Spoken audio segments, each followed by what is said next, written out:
My name is Christy Amady. I'm the founder of Mint Nutrition. I'm an integrative dietitian. Today we're going to do some kitchen hacks, tricks. I'm going to show you how to do some food prep and some easy things to prepare for the week. So we're going to start off by making Gremolata. If you've never made it before, it's a really easy sauce, savory sauce. So it's got parsley and garlic and lemon zest and lemon juice and olive oil, sea salt and black pepper. So really, really easy. So we're gonna start with a bunch of parsley here, and I like to keep it in the bag. So when I take my parsley and I buy it at the store, I put it in upside down, and then I head to the sink, leave it in the bag, and then I put the spout right next to it and let the water go right into the bag, and then I'll dredge the parsley because you really want to clean it out. Most of the parsley is really dirty. It'll have dirt and all sorts of other particles in there. So I'll do that a few times, and then I'll dump it out until the water's clear. So I'll do it probably 2 or 3 times. As long as I don't see any dirt, I'll dump all the liquid out. And then when I'm done, because we want our parsley to be dry, you could do this also with lettuce, which is really easy. So if you've got a head of lettuce, same thing, put it in upside down, keep it in the bag, and then you just dredge it a few times. All the soil and dirt and everything else will come to the bottom, as you see here. Now when we want to dry it, we're just going to keep it in the bag and we're going to shake it. And that's what ends up happening is now you got a lot of the liquid on the bottom. So when we make our Cremolata, we have relatively dry parsley. So super, super easy.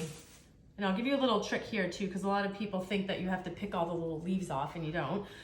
So what I do is I just roll the parsley all together, I keep it all tied in, and I follow the lines where the stems are. And so I cut it at an angle this way, and then I roll it again, I cut it at an angle, and then I roll it one more time, cut it at an angle, and look, I've got pretty much, you can use this for juicing or sauce or anything else, and you can pick off the extra little leaves here and there, but that's a very, very quick way to cut your parsley, so you can set that aside.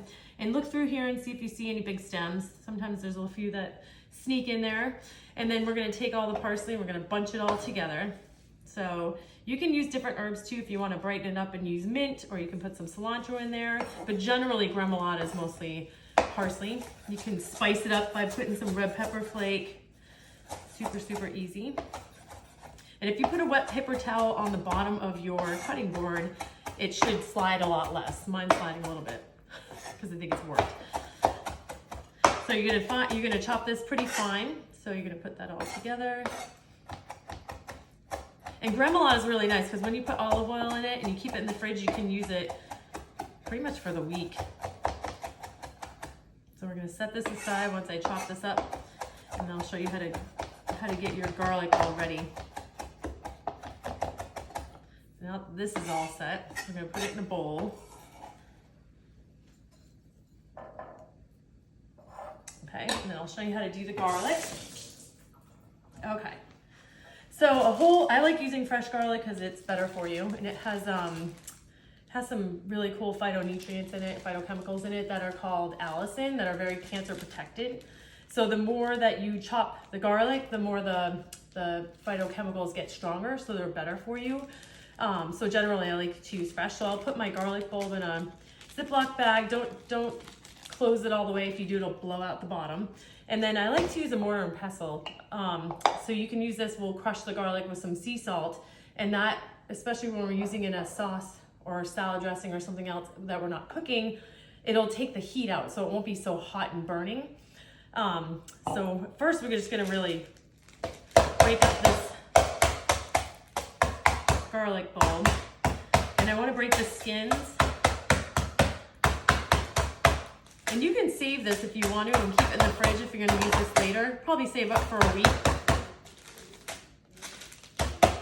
I like to use the leftovers. I put in a little container over there with some rosemary and just let some olive oil marinate with it.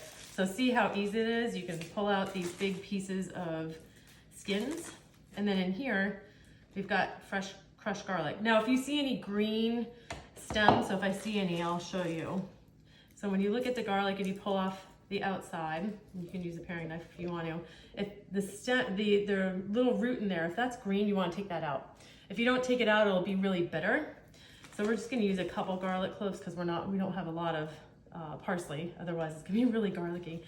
So you do that, and then we're going to put some sea salt in here. So I have just a couple pieces in here that are crushed. I'll put some sea salt in. And then with my mortar and pestle, I will just crush that. And I'll make a paste. And then I'll let that sit for a couple minutes because you want that air to get into it. And then after I let it sit for a few minutes, I'll actually put some olive oil in it. And now I have really good infused garlic olive oil. You can put fresh herbs in there too if you want to. Like rosemary, and crush it. So as you can see, it's kind of a paste. I only use this for garlic, so it has like a permanent garlic smell to it. So I'll set that aside. And then we're gonna zest and juice a lemon.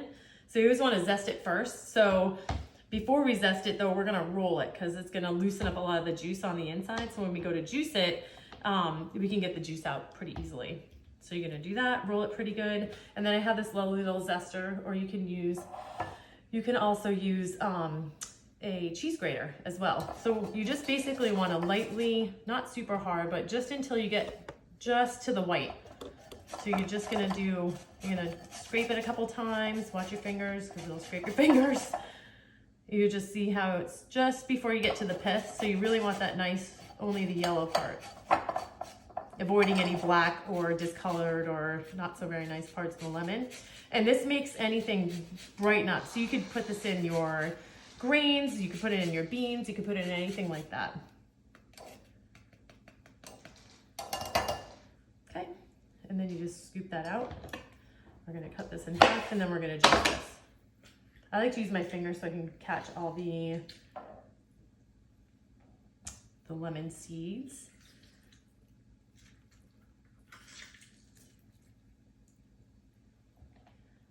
And then we're gonna take our oil and we're gonna put this in with the crushed garlic with sea salt, super easy.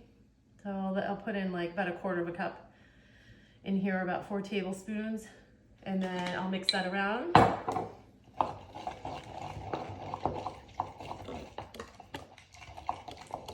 So that's nice and infused. And then I'll just take a spoon, make sure I get everything off of this. And then I put that in here, and that's your Gremolata. And that's it, very easy. Okay, now I'm gonna show you how to make a grain bowl. So some of the stuff that I had was from last night's dinner, a few leftovers. So I put in here, I always like to make extra when I'm cooking. I'll make extra potatoes, or I'll make some extra chicken, extra roasted vegetables, and then the next day or that night you can kind of put together these great little containers, which are so easy. So I always like using glass instead of plastic, especially if you're gonna reheat, to make sure that doesn't leach into your food. And so I'll put in roasted vegetables, and then I have previously cooked potatoes. So those are garlic rosemary potatoes, which are delicious and yummy, but even better for your gut. So it becomes a resistant starch when we cook, cool, and reheat potatoes. So you want to eat those regularly. So having extra is not a bad thing. And then I've got some roasted onions, celery, carrots, from a dish I did last night. And then I've got already cooked brown rice and quinoa. So we'll put a nice little pile of brown rice and quinoa. And then we're gonna put some black lentils, which are always fun. Little crunchies. I love it for texture. So this is a great plant-based bowl if you want to. You don't have to use any protein. You can always add some protein if you want. So you get some lentils here. And then we're gonna put I always like to put some radishes, which are always great. You know, they're fantastic for your health. They got a nice little kick to it. And then I've got this beautiful watercress here. So we can put some microgreens on top, which are packed filled with tons of nutrients. And they also, again, you get your nice little crispy crunchy. So you put those there, put that aside. And then we're gonna put some Gremolata. So we just made Gremolata. I'll put a nice little dollop of that on there. So this has got a good kick, some citrus, some good garlic. A little dollop of hummus right over here in the corner. And then we're gonna sprinkle some feta cheese on top. This would be a very easy, sometimes most people have most of these ingredients in their house. You could use different greens. You could put it on a bed of lettuce. You can have some sauteed kale. And there you go. You can either reheat it or serve it cold. Okay, so I'm gonna show you a really easy way to prepare salad. So when you go to work, what we wanna do is we wanna layer our salad. So I like using glass dishes that are pretty deep.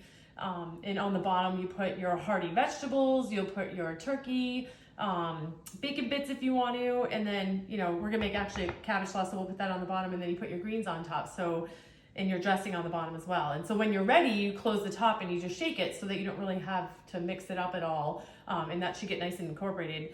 Plus also, if you do this ahead of time, you'll have all these vegetables and everything on the bottom will just marinate nicely. So it'll have really good flavor by the time you go to eat it. So I made here some shredded cabbage, red cabbage, some red onions. You can put carrots in there too, or anything else that you want to shred that's pretty hearty. And we are going to make a Gremolata dressing. So I'm going to use the rest of this Gremolata that we just made, and I'm going to add some white balsamic to it. So I've got a good amount of oil, and I like using a half and half ratio for oil to vinegar. Usually for dressings, they do a 3-to-1 ratio from oil to vinegar. So I like to do half and half. And I do believe having the right vinegar really matters. So spending a little bit more money, sadly, unless you're at Trader Joe's, they actually have really good, affordable, inexpensive vinegars. This is my favorite company. I use all their vinegars. They've got a phenomenal white balsamic, and you don't need any sugar. It has a ton of flavor, great amount of sweetness, and it's bright and fresh and not too acidic. So it's really great. So we're gonna mix that with this here. And we're actually gonna put this into our cabbage. We're gonna make a nice little slaw. So we wanna use cabbage, especially when we're gonna use it raw, because of all the great chemicals that are in it. So we've got that sulforaphane in there. So as you're marinating this, and you can do this a day ahead or a couple days ahead, it'll just start tasting better and better and better. So we're gonna mix that up. It's got a good amount of lemon juice. After you're done mixing it up, you wanna season it. Make sure you got enough salt and pepper. Might have been fine in the salad dressing, but as you dress everything, it might be, I might need a little bit more seasoning. And so we're gonna let that sit there. So you can let this sit overnight if you want to. In this case, we're just gonna put this at the bottom of our salad bowl. So we're gonna have nice marinated vegetables at the bottom. We're gonna add some lentils. And we're gonna add some rice. Got some of the rice here. It's got a little bit of quinoa on it too. So just a little bit of starch, which is always nice. And then we'll put I've got smoked turkey here. So we'll put some smoked turkey meat. And then we're gonna put our salad greens on top, which makes it so easy. So I'm gonna start with the lighter ones first. So as that dressing sits at the bottom, you know, if you mix that salad ahead of time, the greens really start to wilt, and then it just doesn't taste as good. You don't get that nice crispiness. Put that on top. And then you can finish with some microgreens, some cheese if you want to. You can put cheese at the bottom. This one we're actually not going to put cheese on it. And then you just put your cover on that, and then you put it in the fridge. And then when you're ready to go, you can shake it. Another really good tip too, I love using this for my people who are super fast. They don't know how to make salad dressings. I've got salad dressing recipe on my website. And I think on there, I also mentioned too, using this little cheat. So sometimes I'll just put a dollop of hummus, and then I'll take half of a lemon and I'll put it in here. So I'll put the hummus right here on the side. I'll put the lemon here, cut in half with the cut part facing upwards. And then when I'm ready to have my lunch, I squirt that, and then you could shake it up. You can cut it if you need to, and just put that in there. So that's a really easy, creamy, super simple salad dressing to do. I hope you get some really good tidbits of information and some tricks up your sleeve now that you've watched this video. Feel free to follow me on Instagram, YouTube, Facebook at themintnutrition.com. You can also look at my website, www.themintnutrition.com. I have recipes, and there's all sorts of other information on there for you too. Thank you.